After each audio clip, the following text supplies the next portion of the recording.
Hey, how's it going, everybody? Welcome back to another video. Today I'm going to be showing you guys how to change your radiator to an aluminum radiator, and we're going to be installing some electric fans. We're going to jump into this now. I'm so hyped to get this radiator. Currently in the truck, I already popped my hood. And real quick, I'm hyped to show you guys this. If you hadn't seen my last video, be sure to go check it out. We just installed the Rody Fab hood struts. They are beautiful, and it's going to make this job a lot more enjoyable. Now, this radiator could be the same size as this one. Looks a little bigger for some reason. It looks a little thicker too. Yeah, that is definitely a thicker radiator. I'll have to check into that. But irregardless, it should just slide in here all the same. You have your mounting points right here and right here on the top. That's what these little bushings do, is they hold in your radiator at the top. And at the bottom, there's literally just two holes that the radiator drops into. The reason I'm changing this aluminum radiator, by the way, is over the summer I had a little bit of a mishap. My fan came off the fan clutch and destroyed my radiator, and then my water pump snapped in half randomly for whatever reason. It might have been due to the incident prior, but it definitely damaged the fins, and I don't want to be trying to drive this truck with damaged fins because eventually one could start leaking and leave me stranded. So that's kind of the reason we're replacing it today.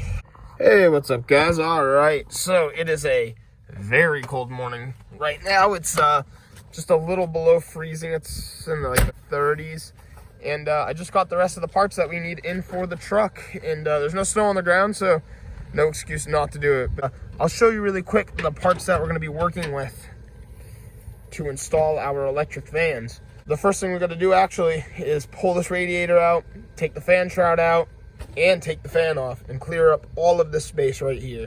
Sorry guys, we ran inside to escape the cold for a few. Now what we have to look at is some of these parts.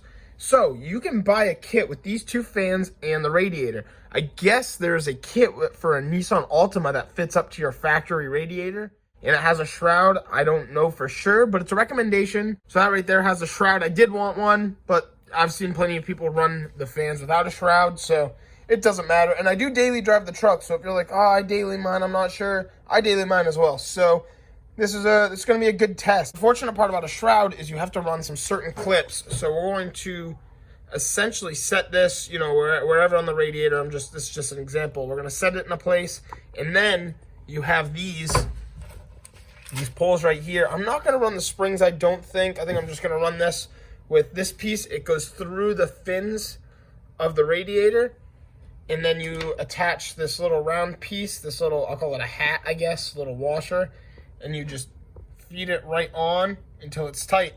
I did notice it bends your fin a little bit. I don't love that, but whatever's gonna happen to make this work. I did put the clips 1, 2, 3, 4 on the fans. So now that we kind of understand how that goes on, and I'll give you another look once I get them on there, and it's actually holding it a lot better than I thought. One thing that I'm already a little, slightly regretting, it's not a big deal, it's not the end of the world, is I'm going to run these clips, instead of on the side, I'm going to run them as an X. Like bam, bam, bam, bam, instead of side, side, side, side. Allow me to place this a little bit more comfortably where I wanted to in the middle. I was going to stagger them a little, and I was like, maybe that won't look as good. It's a big radiator, so I mean, it's a lot of room. But I think where they're at is a fine spot. I already tightened these two, so unless I can figure out a good way to get them off, I don't think I can.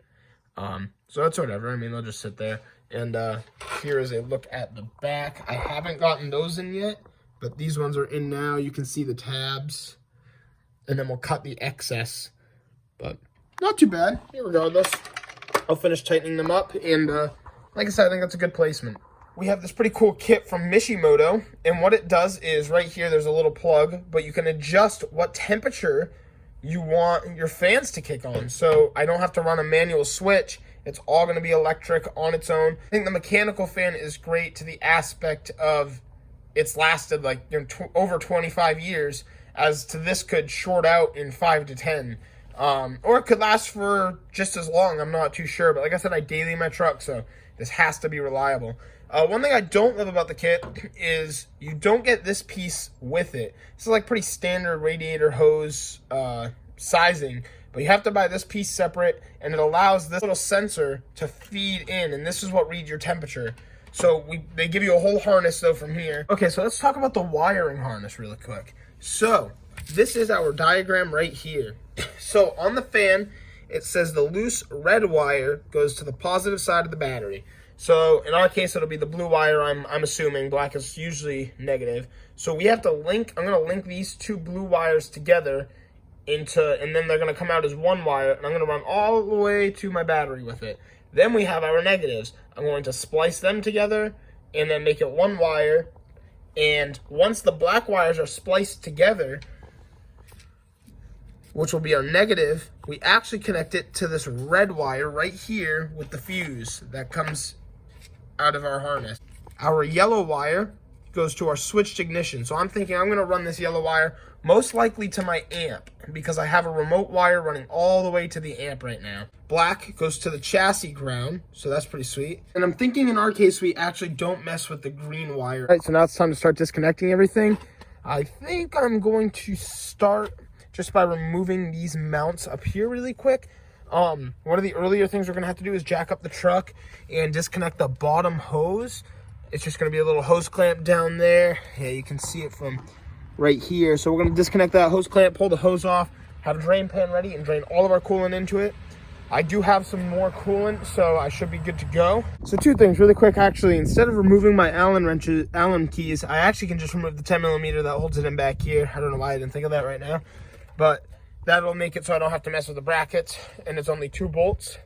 And remember, don't do this right after you've been running your car. That coolant can get super hot and burn your hands, so be careful. You really don't want to get any on your hands anyway, but it's all good. Look at that, no spills either.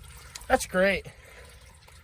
Cool, now we're gonna disconnect the top hose, and while we still got our pan under there, and then kind of let this radiator just drain out. It shouldn't take long. I'll turn it on its side in a minute, get the rest out. All right, we've disconnected our mounts as well. You're gonna wanna carry these little rubber bushings over to the new radiator.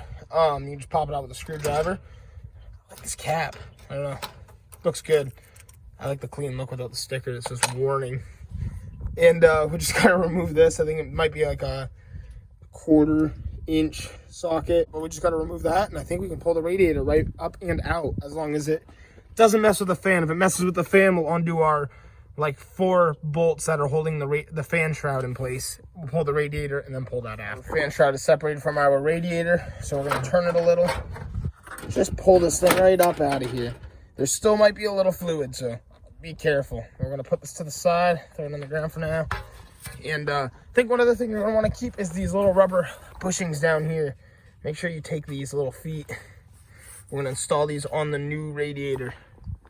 Not too bad, I think, besides the little bushings that I gotta take off at the top. I think we have everything off, but you can see my fan went into it. It's not as bad as I thought, but irregardless, I don't want it to corrode or leak. You can see some of the fins got real messed up. It's not as bad as I thought, but this is why I'm replacing it irregardless. And cool enough, the new one I got is a little thicker.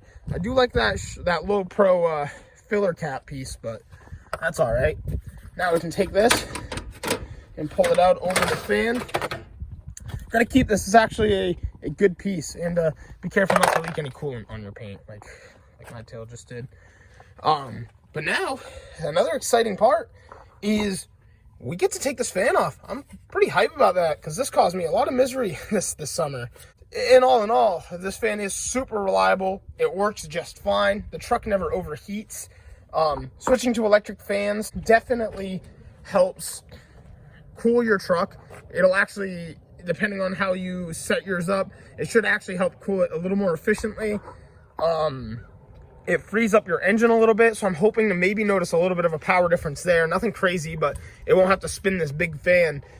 So that'll be kind of cool. And again, too, it just all around looks better, and it frees up that extra space. So there's a couple pros to it for sure. I think if you're going to do this yourself, you're going to be looking at about $300. I know that sounds kind of crazy.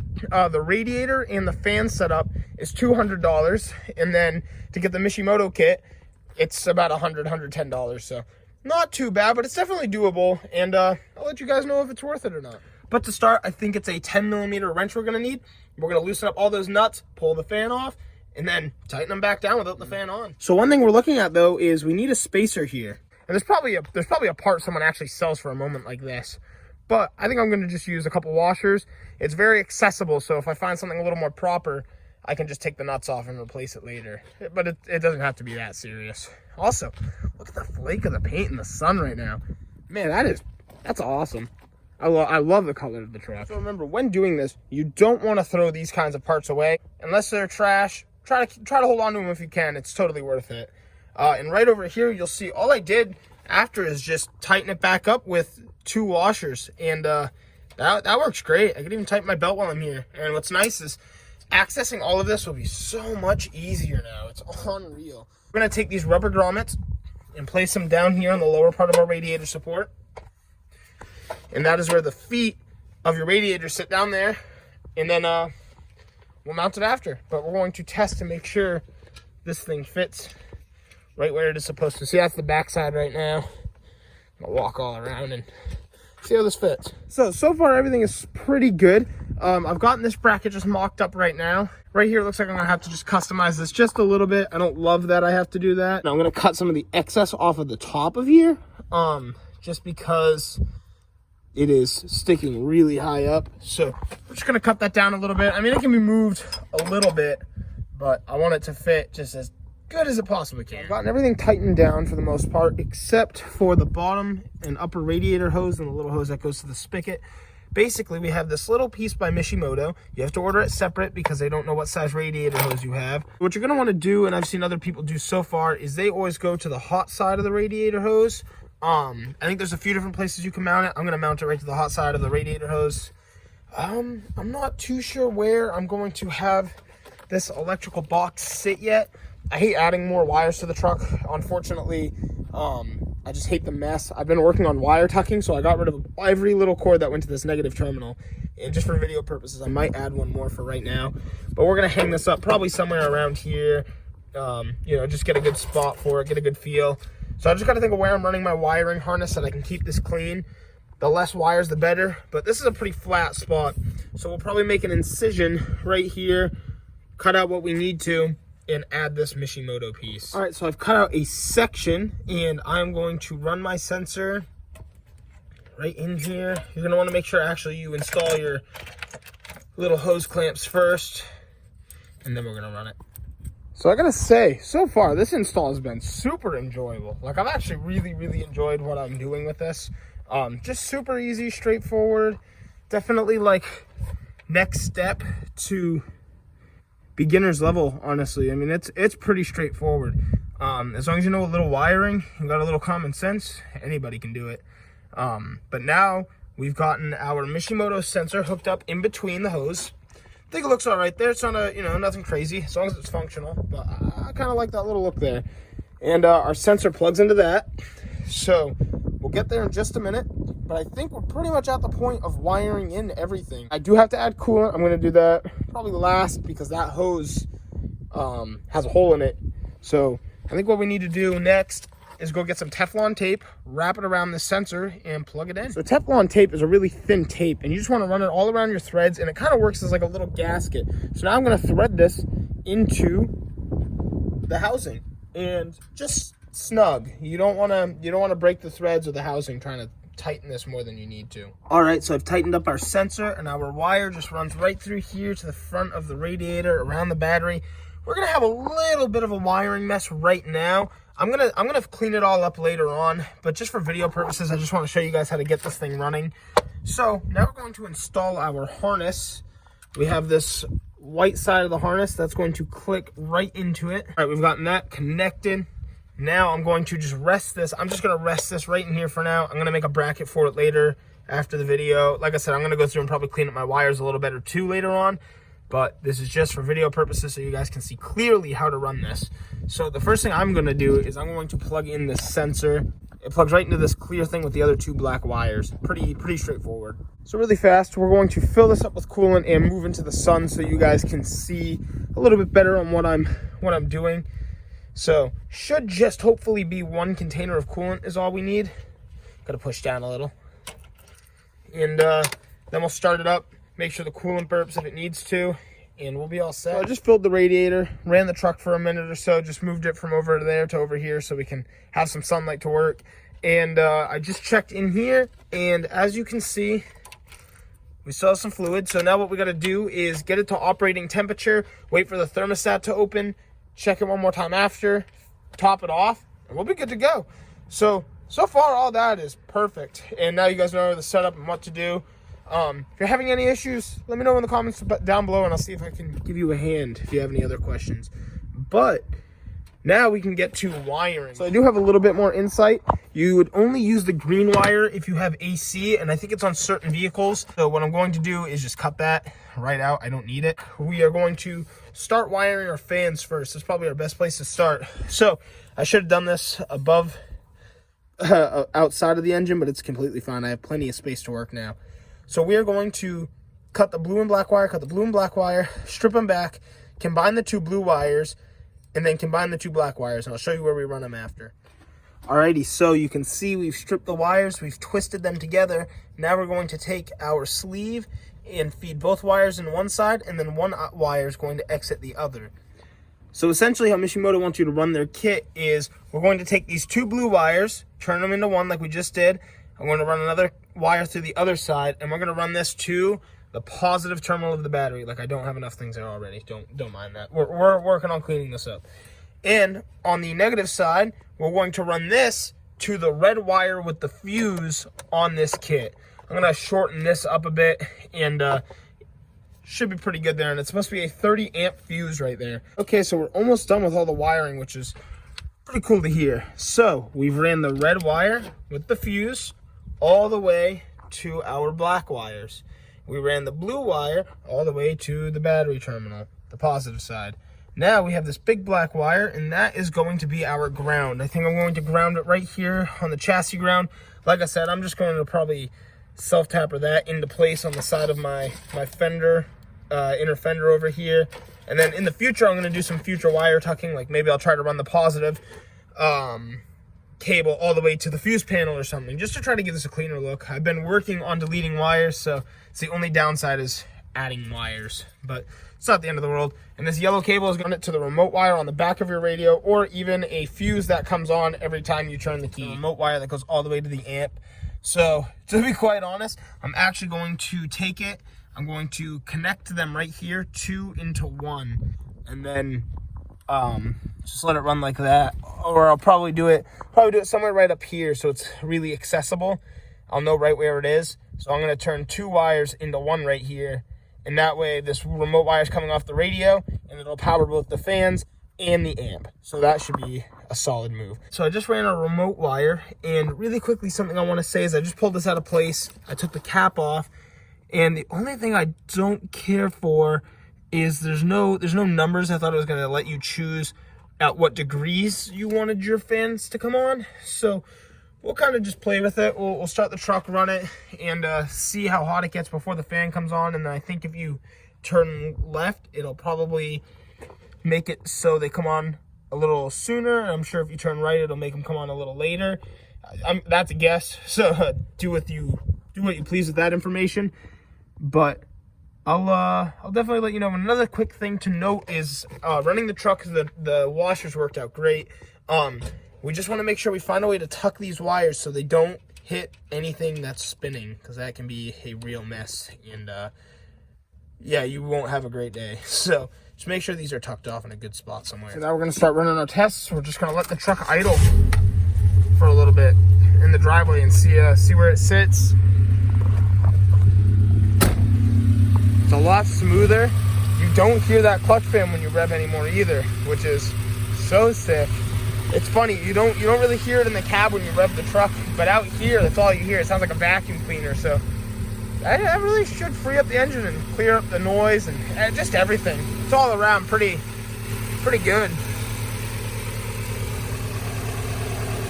Yeah, not running yet, which is good. We don't want them to run yet because you want your engine to be able to get up to operating temperature. Gonna leave that gasket off so I can adjust that when need be. I do have to say, in its first test drive,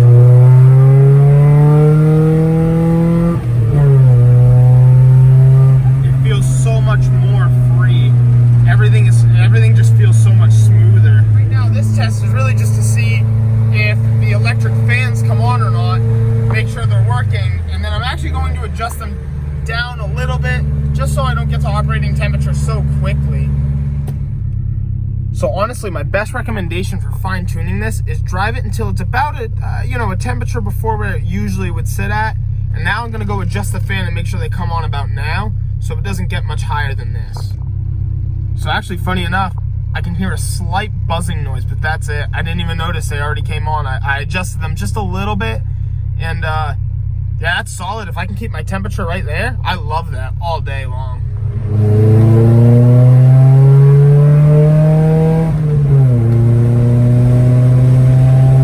I mean, it loves it. I'm just giving it a straight beat run, and it's staying so cold. Granted, it is a colder day. I mean, now it's probably about 40 degrees outside, but irregardless, that is a really good sign. All right, so we're gonna head back to the house. Just stopping by the gas station now to fill her up. Good tip, if they don't have the automatic locks, you can use your gas cap if you're running something older. And honestly, you really can't even hear the fans. Just a slight buzz, so it's not bad. I'm so happy right now. Okay, so I took this and I did turn it to the left so the fans would kick on just a little bit earlier, and they are moving. Sorry, I'll get that a little better. But they are moving now. Oh, I love that. You can hear them. They're not bad, actually. They're pretty quiet. All right, I've turned off the truck now. I just have my radio on. And they are moving, though. They are really pushing. I can feel them. You can hear them when the truck is off. I'm gonna let them sit for a bit and see how they are. And the thermostat probably opened too, so I gotta add some more coolant, I'm sure of it. But I'm gonna let it cool down first, see how long it takes to cool down, all that fun stuff. Wow, really, I am super impressed with this so far, though. Wow, what an amazing install. Like I said, I still gotta hang up that box. Don't worry, it will happen. I'm not being lazy. I just I want to cut down on some wires after I film this. I just want to give you guys the most basic rundown on what you could do to set this up, so you know how to do it at home without having to do all the weird things I might do, as into like trying to run it to a fuse panel or something like that. So really, we got a radiator a little thicker. Make sure you top it off after your first run, so you can make sure you have plenty of coolant, because if not, you will notice overheating instantly. And make sure you adjust the fans to where you're happy and comfortable with them, so you have a good operating temperature. But seriously, like I said, no more fan noise, no more fan in the way. This really cleans up some space. I mean, just all around more efficient. It frees up your engine, so you should notice a little more power there. Eventually, I want to upgrade to a bigger alternator for my sub setup, but it'll really help out in the event of running the electric fans as well. If you're running just the fans and no crazy setup like myself, you should be fine. So it's definitely time that I upgrade that in an upcoming video. But no leaks. Make sure you check for your leaks, all those sorts of fun things. But really, guys, thank you so much for checking out today's video. If you want to see some more mini truck content and other cool things you can do to your Nissan hardbody, don't forget to hit like and subscribe, and I'll see you all in the next video. Thanks so much for watching.